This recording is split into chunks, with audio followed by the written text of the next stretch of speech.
السلام عليكم. ازيكم عاملين ايه؟ يا رب تكونوا بخير. النهارده ان شاء الله الفيديو بتاعنا هنعمل كيكه شكل جديد كده تفرح ولادنا الصغيرين وتفرح الكبار برضو، لان هي هتبقى يعني كيكتين في بعض. هنعمل نصها بالفانيليا عادي جدا، وهنعمل جزء بالكاكاو او بالشوكولاته، وهنضيف عليها بيسموها الكيكه الرخاميه، ليها كذا اسم الكيكه اللي انا بقول عليها دي.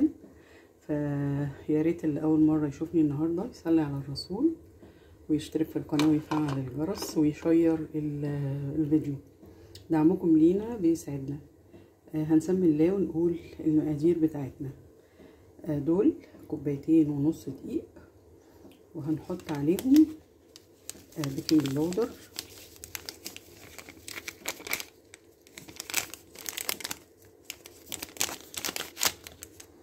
وهنحط عليهم رشة ملح،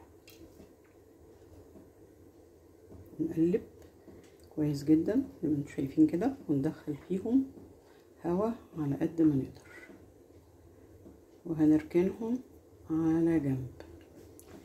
بقية المقادير هنحط 5 بيضات في درجة حرارة الغرفة، وهنحط كوباية زبادي كبيرة، وهنحط كوباية سمنة. على فكرة نفس معيار السمنة هو معيار الزبادي، تمام. وهنحط 2 كوباية سكر.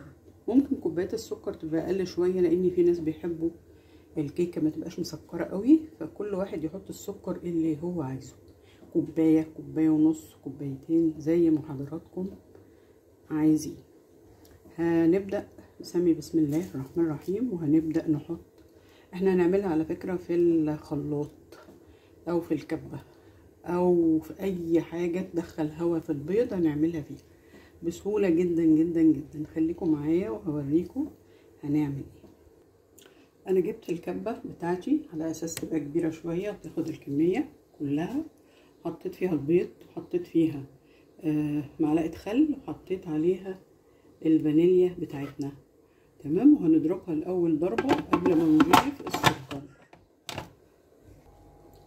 ضفنا السكر زي ما انتم شايفين كده، وهنضربهم كويس جدا جدا لحد ما السكر يختلط بالخليط. ضفنا 2 كوباية السكر، وهنضرب تاني. الكيكة بتاعتنا هنا يا جماعة سهلة جدا، لان الكبة بتعتبر كبيرة، وممكن نضيف فيها كل المكونات عن الخلاط. كمان الخلاط بنضطر ان احنا نحط في طبق جانبي الدقيق، ونرجع نحطه عليه الخليط وندوب وكده، لكن دي بنحط كله في نفس المكان زي ما انتم شايفين ونضربه. سهلة جدا يا جماعة الكيكة في الكبة، جربوها سهلة جدا. حطينا كل المكونات وهنضربها بقى كويس. بعد كده هنضيف الدقيق. شايفين ضفنا كمان الدقيق عليها، شفتوا كله في نفس المكان، مفيش اسهل من كده، مفيش اسهل من كده. برضه هنخلط. شايفين شكلها؟ بصوا اختلطت ازاي واختفى الدقيق تماما، وما اضطريناش نحط ايدينا احنا خالص فيها، وفيها هوا وما شاء الله جميله كده. تعتبر خلصت. فانا هحط نصها، هحط جزء منها في الصينيه دهناها زي ما انتم شايفين. هحط جزء واوريكم هنعمل ايه في الجزء التاني. حطينا الخليط جزء منه هنا في الصينيه، وهنجيب الجزء الباقي هنحط عليه 2 معلقة كاكاو خام،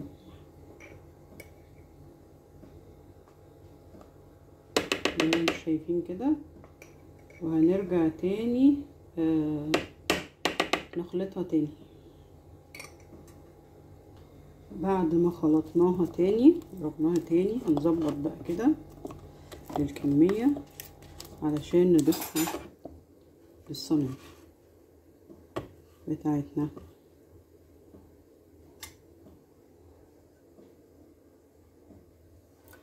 ودي الكيكة بتاعتنا بعد ما عملنا الجزء البني وحطينا حطيناه عليها زي ما انتم شايفين كده. في الوقت ده يا ريت نصلي على الرسول عليه افضل الصلاه والسلام ونشترك في القناه. واحنا دلوقتي مولعين الفرن على درجه حراره 180 قبلها ب10 دقايق. وبعد كده ممكن نجيب بقى كده سكينه ونبدا نعمل اشكال كده فيها كده كده زي ما انتم شايفين كده، علشان هندخلها الفرن بقى تستوي. ندخلها ونوريها لحضراتكم. حطينا الكيكه بتاعتنا في الفرن، لازم بقى نسيبها تستوي. هبقى اوريها لحضراتكم. شكرا جزيلا. السلام عليكم ورحمه الله وبركاته.